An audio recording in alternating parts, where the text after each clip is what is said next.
بسم الله والصلاة والسلام على رسول الله. اللهم صل وسلم وبارك على سيدنا محمد وعلى آله وصحبه أجمعين. خوتي خواتاتي، مرحبا بكم في قناة عالم أسماء الشمعة. اليوم إن شاء الله غادي نوجد معكم الشباكية. بما أن رمضان قريب قلت نشارك معكم إن شاء الله الطريقة ديالي. إذا نبقاو مع المقادير وطريقة التحضير. خديت واحد القصعة ودرت فيها واحد 2 كيلو ونص ديال الطحين مغربل، طحين نوعيه جيده. ضفت عليه واحد نص كوزه محكوكه وشويه ديال الملحه وواحد 5 ديال الحبات ديال المسكه مطحوقين مع شويه ديال السكر سنيده. غادي نضيف عليهم واحد 2 معالق كبار ديال القرفه مطحونه ومغربله، واحد 3 ديال المعالق كبار ديال النافع مطحون ومغربل، و2 معالق كبار ديال حبه حلاوه مطحونه ومغربله. كلشي يكون عندنا مغربل. وغادي نضيف 300 غرام ديال الزنجلان نقيته طحنته مزيان ما حمرتوش. غادي نضيف واحد 2 خمارات ونص. كل كيلو ديال الطحين كندير عليه خماره من وزن 8 غرام.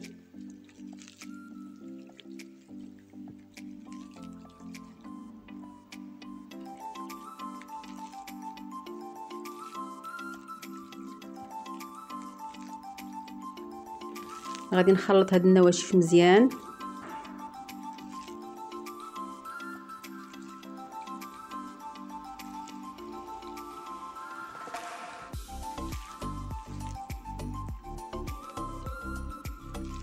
وغادي نبدا نضيف في الزيت. عندي واحد 2 كؤوس ديال الزبده مذوبه، و2 كؤوس ديال زيت المائده، وكاس ديال زيت الزيتون، 5 ديال الكؤوس عامرين، كؤوس ديال العنبه.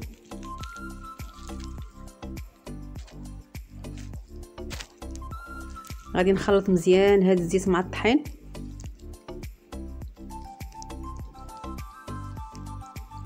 غادي ندخل الزيت في الطحين مزيان والزبده. بالنسبه لليدام، كل كيلو ديال الطحين كنضيف له 2 كؤوس ديال العنبه مخلطه بين زيت وزبده. من بعد ما خلطته كنضيف واحد 2 ديال الاصفر ديال البيض، غير الاصفر ما كنضيفوش الابيض، وكاس ديال المزهر، وكاس ديال الخل. وغادي نضيف واحد 2 كؤوس ديال الماء مع الزعفران. وغادي نبدا نعجن. بالنسبه للزعفران درت واحد 3 ديال الكؤوس في كاسرونه ديال الماء، وضفت عليهم واحد 2 ضويمات ديال الزعفران وخليتهم وخلطتهم مزيان وغادي نعجن به. بالنسبه لهاد 2 كيلو ونص ديال الطحين غادي تهز لي 3 ديال الكيسان ديال الماء. العبار راه مضبوط.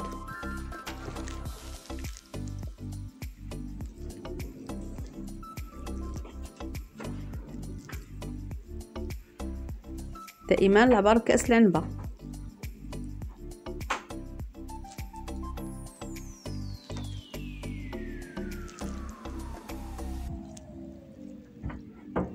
غادي نجمع العجينه مزيان. الشباكيه راه ما كتسدلكش، غير كتخلط مزيان وصافي، ما كندلكوهاش. هيا من بعد ما جمعتها العجينه كتكون قاصحه ما كتكونش خفيفه. كما شفتوا راني ما دلكتهاش، غير كندخل المكونات في بعضيتهم. غادي نقطعها كواري.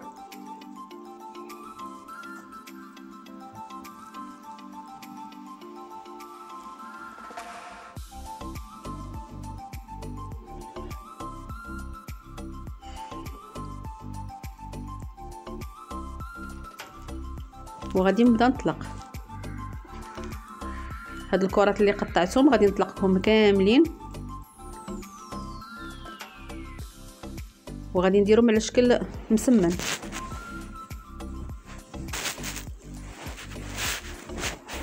العجينه راه ما ارتاحت ما والو، مباشره كما عجنتها بديت نخدم بها، راه عاطياني الطوع.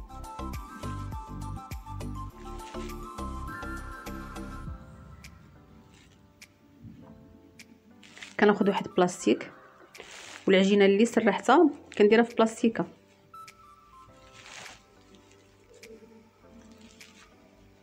ضروري من البلاستيك.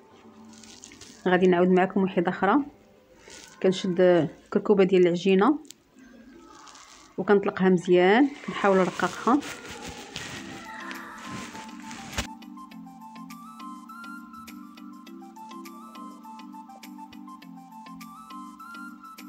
وكنشكلها على شكل مسمنه.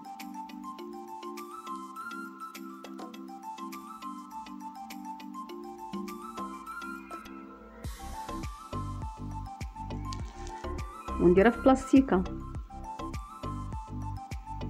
نعاود معكم وحده اخرى.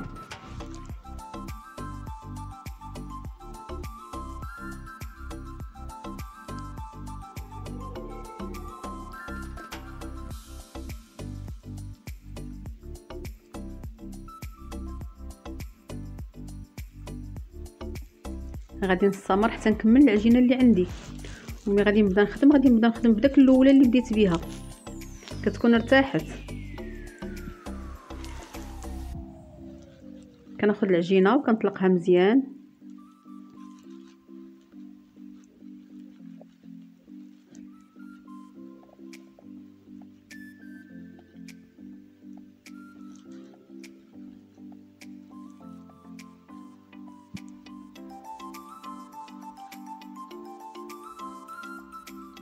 غادي نقسمها على جوج. انا بغيت الشباكيه شويه تجيني صغيره، ما بغيتش تجيني كبيره. وغادي نحاول نرقق هذا الجزء.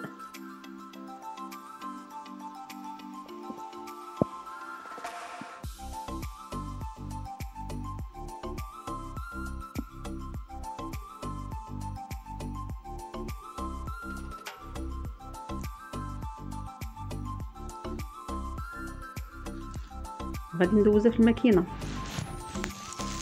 بالنسبه للماكينه دوزتها في النمره 3. ما كتكونش رقيقه بزاف وما كتكونش غليظه.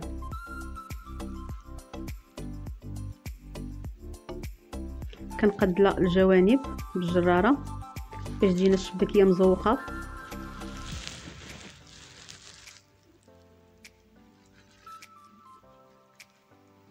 وكنبدا نشرط كما كتشوفوا. كنحسب 1 2 3 4 5 و6 كنقطع فيها.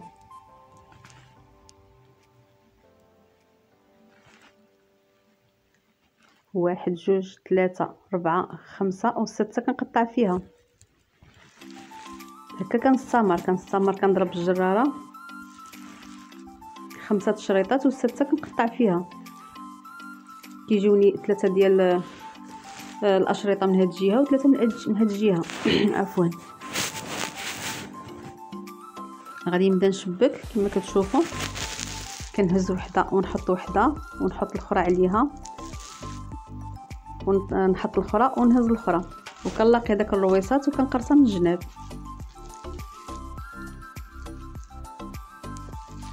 كما كتشوفوا كنشد العجينه، كنهز الاولى وندير عليها الثالثه وندير عليها الخامسه ونرجع ندير السته مع الرابعه مع الثانيه، وكنقرصها من الوسط ونقرصها من الجناب. كندير الاولى مع الثالثه مع الخامسه وكنجمع السته مع الرابعه مع الثانيه وكنقرصها من الوسط. غنحاول نطول معكم شويه الشبك، هي الطريقه شويه معقده.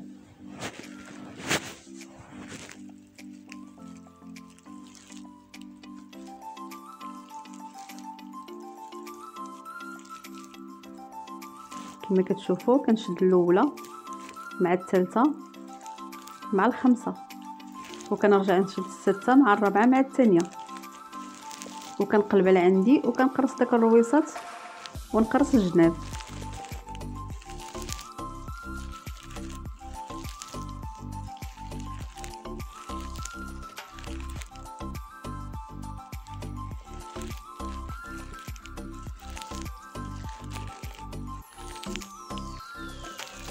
كما كتشوفوا كنشد الشريطه الاولى وندير عليها الشريطه الثالثه وندير عليها الشريطه الخامسه ونرجع نهز داك الشريطات اللي طلقت لهم، السته مع الرابعه مع الثانيه، ونجر العجينه اللي عندي ونقرص الجدار.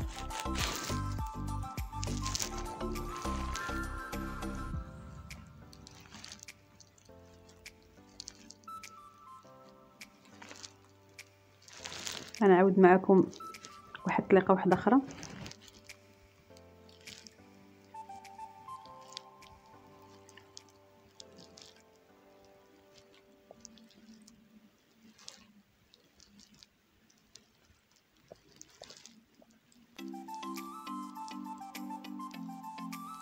كما كتشوفوا كنضرب 5 و6 كنقطع فيها.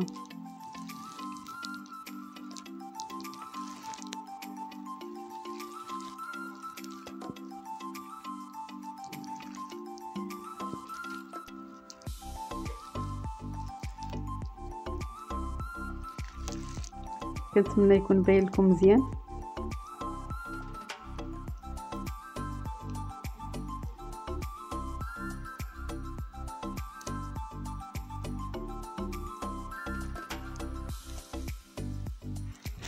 غادي نستمر حتى نكمل العجينه كامله اللي عندي. راني قربت نسالي، باقا لي غير واحد الطلقه ونمشيو ان شاء الله للقلي.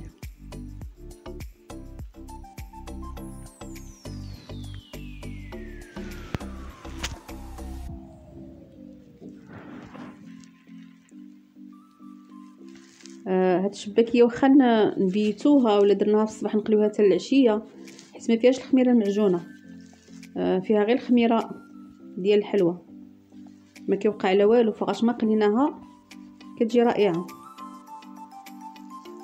انا من بعد ما ساليت راني حاطه الزيت كيسخن، غادي نبدا نلوح فيه الحلوى. الزيت ضروري يكون سخون مزيان، الا كان الزيت باقي بارد الحلوى كتشرب الزيت كتهرس.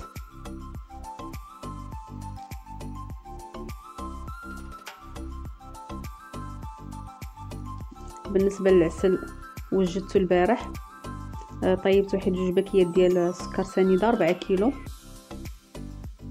كما كتشوفوا، راه قاصح معلك وراه بارد ما سخنتوش.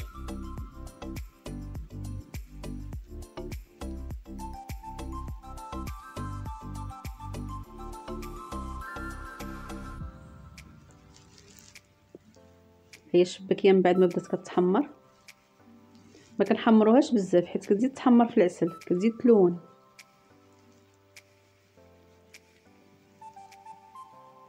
كنهزها بواحد الشبيكه وكنقطرها من الزيت مزيان وكنلوحها في العسل. ضروري خصنا نقطروها من الزيت باش العسل ما شربناش الزيت، داك الزيت كيخسر العسل.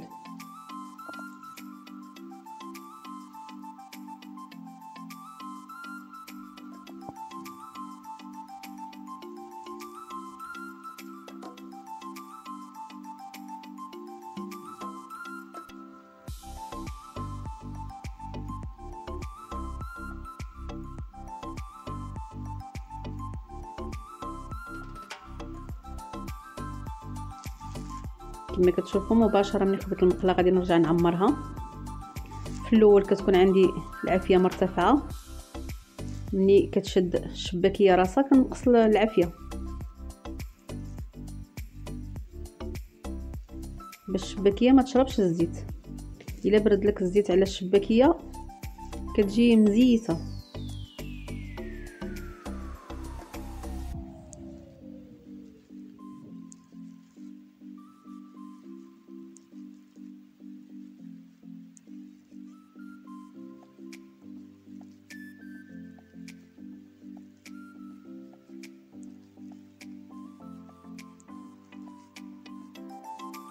غادي نبقى نضغط على هاد الشباكيه اللي قليتها في العسل باش تشرب لي العسل.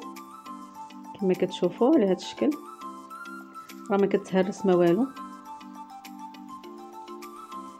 خصنا نعسلوها غير بالمهل.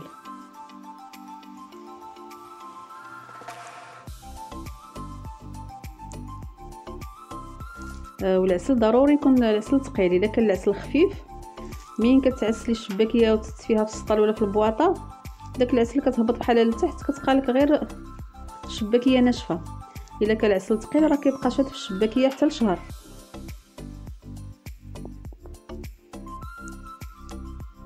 كما شفتوا في القلي ما الشباكيه ما حركتهاش، حطيتها تقلى حتى حتى تشد راسها مزيان.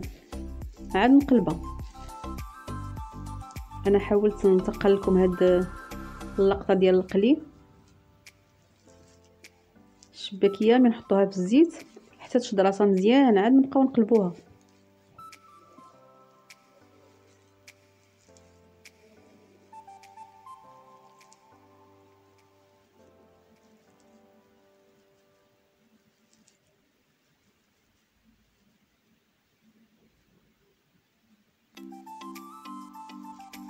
انا دابا غادي نبدا نقلبها بواحد الفرشيطه.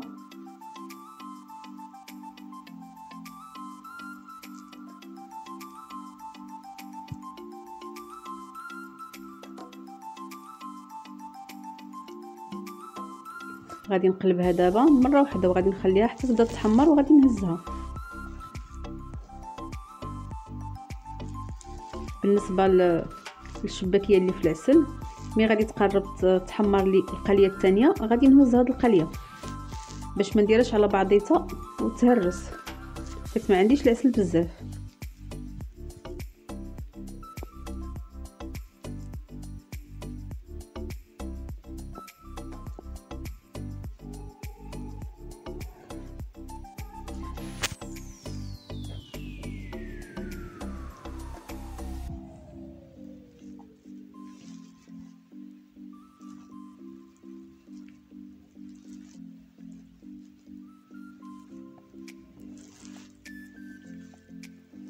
دابا ها الشباكيه راها بدات كتصفر، راها قريبه تحمر. غادي نخوي اللي درت الاولى في العسل كما كتشوفوا.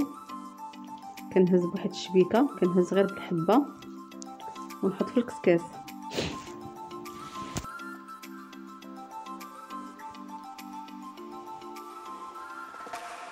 كما كتشوفوا راها محمره وما تهرست حتى حبه.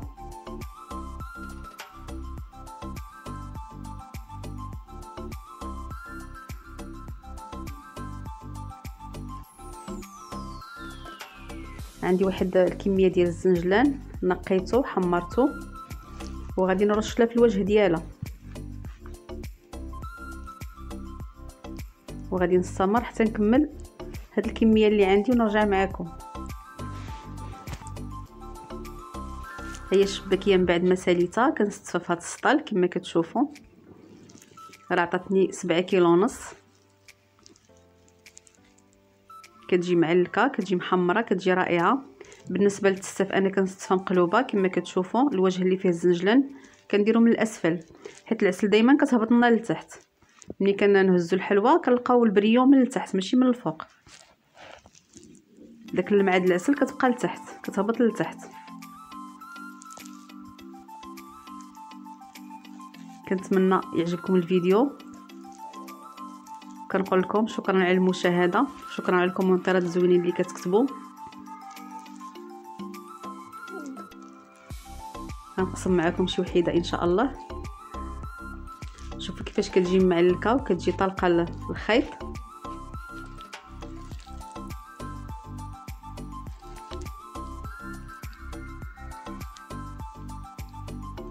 نقسم معكم وحيده اخرى كما كتشوفوا. شكرا على المشاهده واستودعكم الله الذي لا تضيع ودائعه، والسلام عليكم ورحمه الله تعالى وبركاته.